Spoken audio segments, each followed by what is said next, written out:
வணக்கம் தோழர்.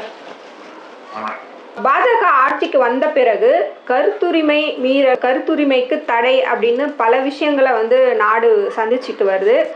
இதில் லேட்டஸ்ட் விக்டிம் பார்த்தீங்கன்னா எம்புரான் அப்படிங்கிற ஒரு படம். அந்த படக்குழுவினர் வலதுசாரிகள் தரப்புலேருந்து பலத்த எதிர்ப்பு கிளம்பிச்சு. அதை முன்னிட்டு படக்குழுவே முன் ஒரு 29 கட்டு அந்த படத்தில் செஞ்சுருக்காங்க. இந்த விஷயத்தை நீங்கள் எப்படி பார்க்குறீங்க? இன்னைக்கு சங் பரிவார் அமைப்புகளை எழுதிட்டு இந்தியாவில பெருசா பேசிடவோ எழுதிடவோ சினிமா எழுதிடவோ முடியாது. அது யதார்த்தமான உண்மை. அவங்கள இன்டைரக்டா அவங்கள குறை சொல்ற மாதிரியோ இல்லாட்டி அவங்க சம்பந்தப்பட்ட ஏதோ ஒரு விஷயத்த மோசமான ஒளியில காட்டுறதோ வாய்ப்பே கிடையாது. அதனால அப்படியெல்லாம் பண்ணுனா என்ன வேணாலும் நடக்கலாம் அப்படிங்கிறத இன்னைக்கு இருக்கிற ஒரு நிலைமை. சாதாரணமா எழுதின கல்புர்கி, இந்த மாதிரி கௌரி லங்கேஷ், டபால்கர் இவங்களுக்கெல்லாம் என்ன நடந்தது அப்படின்னு சொல்லி தெரியும். இப்ப இந்துத்துவா அதை ஒட்டுன ஏறக்குறைய நிறைய சின்ன சின்ன குழுக்கள், மக்களுடைய கவனத்தை ஈர்க்கணும் அப்படின்னு நினைக்கிற குழுக்கள், பாசிஸ்ட் செமி பாசிஸ்ட் குழுக்கள், இவங்கெல்லாம் ஏகப்பட்டது இருக்குது. அதனால இன்னைக்கு இருக்கிற சிச்சுவேஷன் அப்படிங்கிறது ஒரு கருத்துரிமைக்கான ஒரு சிச்சுவேஷன் கிடையாது. இவங்க குஜராத் கலவரங்களை நேரடியாவே காட்டியிருக்காங்க போல தெரியுது.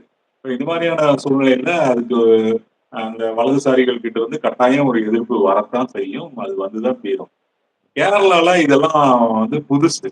இப்ப கேரளால அரசியல் கட்சிகளை கிண்டல் பண்றது, அவங்கள ஒரு கடுமையான விமர்சனங்கள் வைக்கிறது, இதெல்லாம் சர்வசாதாரணம். இப்போ நம்ம ஈநாடு காலத்துல இருந்தே அதைய பார்த்துட்டு எல்லாம் இருக்கோம். சந்தேஷம்னு எல்லாம் ஒரு படம் வரும்.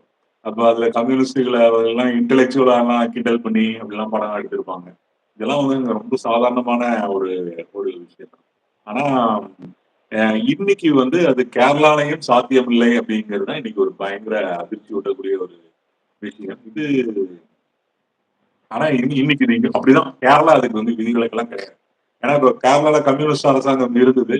சபரிமலையில பெண்கள் போலாம் அப்படிங்கிற நீதிமன்ற தீர்ப்பை நிறைவேற்ற உதவியா இருந்ததுக்கே என்னென்னலாம் நடந்தது.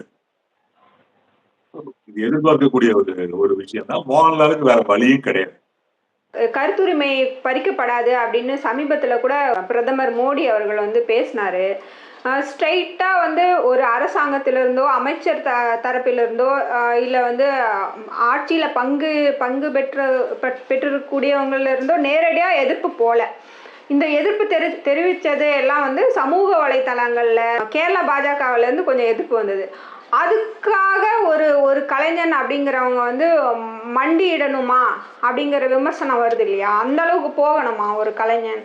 இப்போ பிரகாஷ் ராஜ் எல்லாம் பார்த்தீங்கன்னா அவரு பல வாய்ப்புகள் இழக்கிறேன் அப்படின்னும் சொல்றாரு. இழந்துட்டும் தன்னோட கருத்துரிமையில ரொம்ப ஸ்ட்ராங்கா நிக்கிறாரு இல்லையா? அவருக்கு என்ன பெரிய பின்புலம் இருக்கு? மோகன்லால் அவர்களுக்கு இல்லாத பின்புலம் பிரகாஷ் ராஜுக்கு இருக்கா அப்படின்னா இல்லை அப்படின்னு தான் நம்ம சொல்ல முடியும். பட் ஒரு கலைஞர் இந்த அளவுக்கு கீழே இறங்கி போகணுமா அப்படின்னு ஒரு கேள்வி இருக்குல்ல. போக வேண்டியது இல்ல, ஓரளவுக்கு நிக்கலாம். இப்ப கேரள முதலமைச்சரும் சொல்லியிருக்காருல்ல, நாங்க படத்தை ஆதரிக்கிறோம் அப்படின்னு சொல்லி.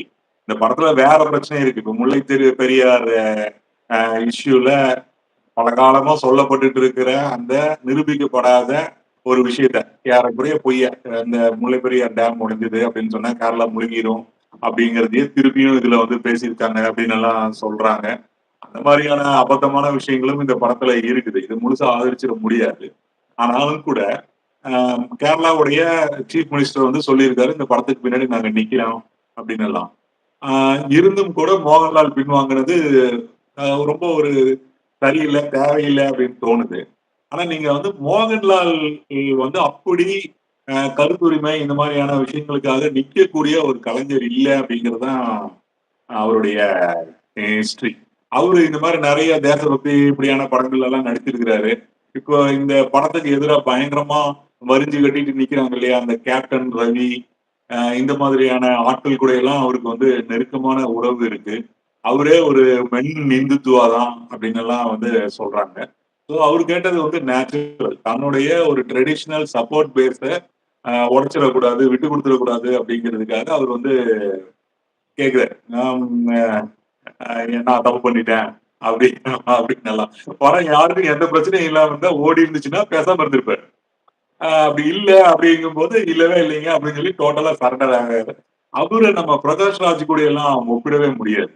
அவரு சுத்தமா வேற விதமான ஆளு. இப்போ கர்நாடகால ஒரு அறிவு தளத்துல இயங்குறவங்க இருக்கு. இப்ப நம்ம கேரளா பயங்கரமான புத்திசாலிகள் இருக்கிற ஊரு, பொலிட்டிக்கலா விழிப்புணர்வு அப்படி இப்படின்னு எல்லாம் சொல்றோம்.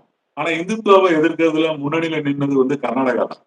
ஆம், நீங்க பாத்தீங்கன்னா கிரீஷ் கர்நாட் இவங்கெல்லாம் நேரடியாவே இந்துத்துவா எதிர்ப்பு. இத்தனைக்கும் அங்க வந்து அடுத்த ஆளுங்கட்சியெல்லாம் இருக்குது இல்ல பிஜேபி. அப்போ அந்த மாதிரியான ஒரு இடத்துல கிரீஷ் கர்நாட் மாதிரியானவங்க எல்லாம் வந்து நிக்கிறாங்க.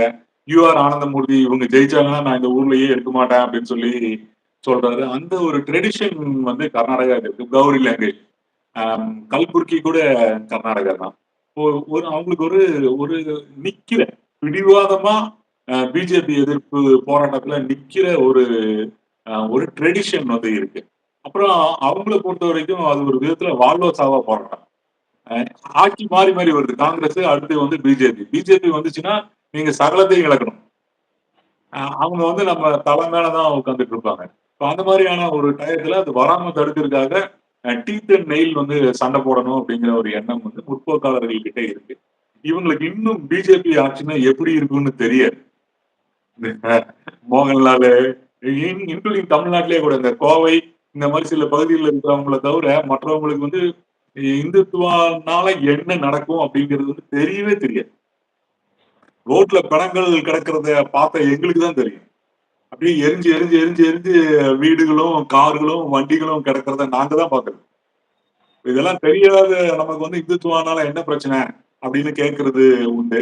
அப்புறம் உண்மைதானே அவங்கலாம் வந்து பாகிஸ்தான் போக வேண்டிய ஆளுகள் தானே அப்படின்னு சொல்லி ஒரு மென் இந்துத்துவா பேசிட்டு இருக்கிற ஒரு போக்கும் வந்து இருக்கும். மோகன்லால் அந்த மாதிரியான ஒரு ஆள் தான். தேசபக்தி, ராணுவம், லெப்டினன்ட் கர்னல், அவர் லெப்டினன்ட் கர்னல் கூட இருக்கேன் அவர் மிலிட்ரியில. இந்த மாதிரி அந்த அந்த இமேஜ்னால அவர் வந்து வாழ்ந்துட்டு இருக்காரு. அதை அவரெல்லாம் விட்டு கொடுக்க மாட்டாரு. பிரச்சனை வந்து டோட்டலா சரண்டர் ஆயிட்டார். பிரச்சனை கிளப்பின ஆட்கள் எல்லாருமே அவருடைய நண்பர்கள். இந்த கேப்டன் ரவி இந்த மாதிரியான ஆட்கள் தான் இந்த இது எல்லாம் கிளப்பினது. இத்தனைக்கும் கேரளா பிஜேபி இது வேற ஏதோ பிரச்சனை இருக்கும் கேரளாக்கு சம்பந்தம் இல்லைன்னு சொல்லியும் கூட இவங்க அதை வந்து இஷ்யூ ஆக்குறாங்க. அவங்க வந்து மோகன்லாலுடைய கேரக்டர் சம்பந்தப்பட்டது. அவரு அவருடைய கமிட்மெண்ட் ஒரு கலைஞர்களுடைய சுதந்திரம், சுயமரியாதை அவரோடது மட்டும் இல்ல. இப்ப நாளைக்கு இது மோகன்லால் மட்டும் இல்ல. எல்லா மலையாள கலைஞர்களையும் இது வந்து பாதிக்கும். வேற ஒருத்தர் ஒரு நல்ல ஒரு படம் வந்து எடுத்துட முடியாது. ஒரு தடவை ருசி கண்டுட்டாங்கன்னு வச்சுக்கோங்களேன், தடுத்து நிறுத்தி. இது வந்து போயிட்டே தான் இருக்கும்.